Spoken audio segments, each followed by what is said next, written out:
Buongiorno e benvenuti al secondo appuntamento con la nostra rubrica rassegna stampa di Epoca Nostra. Siamo al secondo appuntamento e non poteva esserci occasione migliore in quanto questo proprio cade sotto il Natale, una festività che sicuramente ci rende più uniti, ci rende più vicini con gli ascoltatori, con i telespettatori e anche con le nostre famiglie, i nostri amici. E appunto il giornale questa volta è incentrato particolarmente sul Natale, difatti la copertina che avrete modo di ammirare recita così: un Natale oltre le barriere, bambini e poesia siciliana sulla rotta della cometa. In particolare l'introduzione al pezzo d'apertura del giornale, un Natale di sicilianità, bambini e poesia siciliana sulla rotta della cometa d'oro. E questa è l'iniziativa, quindi il quinto appuntamento con la manifestazione organizzata 5 anni fa da Nino Baroni con Pur Uniatri Pallamo in dialetto, che ogni anno si è rinnovata, si è trasformata e quest'anno forse ha centrato la sua vera essenza, in quanto la manifestazione è stata riservata alla prima edizione del concorso di poesia a livello regionale, poesia in dialetto siciliano, intitolato Cometa d'Oro. È stata una serata non diciamo spettacolare, perché la spettacolarizzazione è stata bandita per dare spazio al siciliano, ai bambini che l'hanno recitato, addirittura con l'intervento anche di un grande conoscitore e studioso della poesia siciliana, di cui leggerete sull'articolo, che vale la pena senz'altro di suscitare il vostro interesse. E passiamo alla seconda pagina, che in effetti sarebbe la terza, dato che la prima è riservata alla copertina. Troviamo un pezzo dedicato a Natale, appunto la festa di Natale. Andiamo alle antichità, a cos'era, a cos'è oggi, firmata da Michele Russo. Nella stessa pagina, un articolo importante, non potevamo esimerci dall'annotare, dallo scrivere: Zichichi scienziato e assessore. Chiaramente non c'è un dubbio che lo scienziato Ricino Antonino Zichichi, neoassessore regionale ai beni culturali, sia oggi più che mai l'orgoglio di Erice e della nostra provincia. La sua presenza è di certo una sfida che si aggiunge alla sfida del neogovernatore della Sicilia, Crocetta. Leggiamo anche questo pezzo, vedremo un po' di conoscere, di approfondire soprattutto le motivazioni di Zichichi ad assumere questa carica. Nella stessa pagina avremo ancora un articolo che riguarda l'Aido, sul concorso Nicola Segrenni, e quindi una breve anche sui presepi, in particolare il presepe dei misteri di Trapani. Andiamo alla quarta pagina. In quarta pagina troviamo ancora Chidi Danicchia, la nostra pagina espressione della song poetica siciliana. E l'ultima del 2012 non poteva che riguardare ovviamente la natività, il Natale e le argomentazioni, diciamo, le motivazioni, soprattutto che vengono legate, le problematiche che vengono legate a questo grande avvenimento che è il Natale. Ci saranno poesie di Adamo, di Barbata, di Barone, di Altese, di Savalle e anche una mia. Andiamo alla quinta pagina. In quinta pagina apriamo con il pezzo Premio Vito Ruggirella Magister Vitae, è la prima edizione, che è stata molto partecipata e di qualità. Si è svolta presso l'Auditorium Santa Chiara del Seminario Vescovile di Trapani, degna cornice per la cerimonia di primazione di questo concorso, che è stato circuitato anche dal prestigioso club dagli autori. Oltre 100 partecipanti da tutta Italia per la sezione italiana e dalle varie province per le poesie in lingua siciliana. Vale la pena leggere anche quest'altro pezzo per i lettori. Nella stessa pagina troviamo anche l'articolo sul saggio che è stato redatto da Marco Scalabrino su Giovanni Formesano. Vediamo la copertina. Giovanni Formesano, poeta e commediografo, un ottimo lavoro questo da parte dell'amico Marco Scalabrino, sul quale invitiamo gli ascoltatori e teleascoltatori a incentrare le loro attenzioni. E siamo così alla sesta pagina aperta con un articolo che riguarda coloro che soffrono, magari espiando le loro pene, coloro che stanno al di là delle sbarre, oltre le sbarre, i detenuti. Il titolo di questo pezzo, Poesia e musica oltre le sbarre aspettando il Natale. È stato proprio quasi come avvicinarsi a Natale e far sentire meglio i sentimenti forti. Emozione di fatti a 360 gradi presso la sala teatro della casa circondariale San Giuliano di Trapani, dove Gino D'Amo, prezioso nostro collaboratore, racconta di essere stato coinvolto da questa infaticabile attività della Mattia Badalucco, che è presidentessa dell'Associazione Culturale Poeti nella Società Drepanum, che ha promosso appunto questa iniziativa. E sempre a pagina 6 troviamo una breve che vale la pena di attenzione anche questa, il titolo è Rosa Balestreri in libro film. Si tratta in pratica di una ricostruzione della vita di questa nostra grande autrice e cantante per eccellenza del folclore siciliano. È un'iniziativa nuova nel senso che al libro viene abbimato anche un film, quindi si vedranno documenti, si sentiranno dal vivo canti della stessa Rosa Balestreri, tutto da godere, insomma, ed esce proprio sotto le feste di Natale. E andiamo a pagina 7, un articolo su cultura siciliana nelle scuole. In particolare dovrebbero essere scattate da giorni, o scatteranno quantomeno, dei corsi che riguardano appunto la famosa legge approvata lo scorso 18 maggio del 2011, che riguarda norme sull'introduzione dello studio della lingua, del dialetto, della cultura, della storia, della letteratura del popolo siciliano. E speriamo che finalmente partano davvero questi corsi che riguardano i docenti, che anche loro troveranno spazio e la possibilità di lavorare.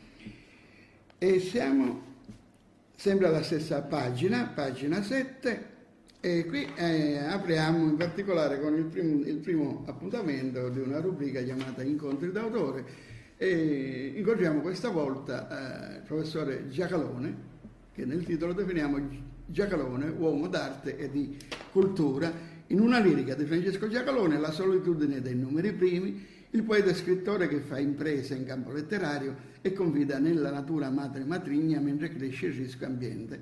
La prima risposta al nostro, questionario di botto: penso e scrivo scavando nell'intimo, ma l'ambiente sarà più forte dell'uomo e non soccomberà. E siamo così giunti alla pagina 8. Pagina 8, anche questa è una pagina che raccomandiamo, che viene aperta con un pezzo che la dice lunga, Cancaro, il romanzo di Vito Lumia, un'opera tutta in lingua siciliana. E siamo davanti proprio a una opera originalissima, scritta tutta in lingua siciliana, che racconta le peripezie vissute per alcuni anni dal nostro amico e poeta studioso e esperto di lingua siciliana, Vito Lumia. Sono circa 350 pagine, inizialmente dovevano essere 850, quindi immaginate quando ha dovuto ridurre questo suo lavoro, che comunque malgrado la materia si fa seguire, fa piacere leggere e impara davvero a scrivere in vero siciliano. Sempre a pagina 8, l'articolo Arte, Teatro e Solidarietà. E questa è una iniziativa di beneficenza Pro Service Eliminate, originale intuizione del neopresidente del Kiwanis Club Elimo Paceco, dottor Baldassare Armata, che nell'imminenza della celebrazione della giornata internazionale dei diritti dell'infanzia e dell'adolescenza, coadiuvato dal presidente della commissione 20 Francesco Sciacca e insieme all'associazione Gli Amici della Casa del Poeta, ha promosso una serata di beneficenza in favore del Service Eliminate, ospitando il salotto letterario di Casa Frattaglio. Altra bella iniziativa anche questa.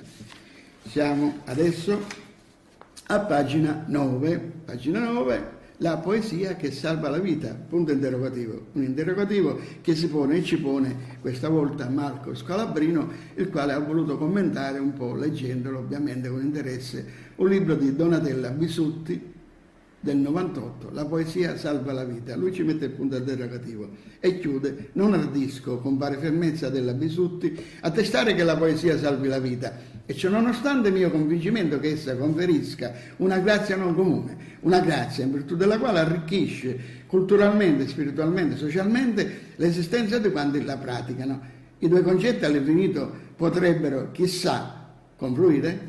Chiude con questo interrogativo. Sempre a pagina 9, altro interessante articolo firmato da Salvatore Agueci, la giornata del ringraziamento, che si è svolta ad Ummare, frazione di Trapani, nella quale dunque è stata celebrata la 62esima giornata nazionale del ringraziamento per i prodotti della terra, e Monsignor Plotti, che ha presieduto la celebrazione, ha ricordato nell'omelia che la terra e i suoi prodotti sono doni di Dio e che il vero grande seminatore sulla terra è Gesù Cristo, che è passato nella sua vita terrena per la Palestina seminando il seme della sua parola. E sempre a pagina 9, completa la pagina un pezzo della nostra collaboratrice Rosanna Sanfilippo, e che riguarda la pietra campanella, chiamata, molto conosciuta da noi, non solo da noi, tanto che adesso è stata dichiarata patrimonio dell'UNESCO. Andiamo a pagina 10, Augugliaro, pittore della vetta, e la nostra preziosissima collaboratrice da sempre, Anna Burda, che scrive su Alberto Augugliaro, uno dei pittori più prolifici del panorama artistico siciliano, nato ad Erice il 2 agosto 78 e vissuto fino alla morte avvenuta nel 53. Un pittore che ha disegnato di tutto, ha immortalato di tutto, tanto da meritarsi l'appellativo di pittore della vetta. Ancora a pagina 10, perché no? Ogni anno lo facciamo. Premio Nobel per la letteratura, assegnato quest'anno a Mo Yan. Il titolo: Mo Yan, Nobel senza parole. La dice lunga: scrittore contadino senza cultura, singolare la definizione che si diede lo stesso scrittore cinese Mo Yan, Guan Moye, il suo vero nome. Nuovo Nobel per la letteratura 2012, quando nel 2007 venne in Sicilia da protagonista principe di 2 incontri di altissimo livello. Il suo pseudonimo significa senza parole, in netto provocatore contrasto con la motivazione stilata dall'Accademia Reale di Svezia. Pensate, Mo Yan, un Nobel della letteratura senza parole. E ancora per pagina 11 abbiamo una breve nota su Sciascia, che appunto vuole ricordare il 23° anniversario dalla morte. Infine arriviamo all'ultima pagina 11, con un pezzo firmato da Fabrizio Fonte e che riguarda il progetto La Grande Erice. Cammina sempre più speditamente questo progetto, numerosi incontri si sono già svolti ed altri sono in procinto di effettuarsi in tutti i comuni dell'agro ericino. L'iniziativa intende consorziare alcuni servizi primari fra tutti i comuni dell'agro ericino, che peraltro andranno al rinnovo elettorale nella prossima primavera. E dulcis in punto, perché no, questo articolo: versi in memoria di Alberto D'Angelo.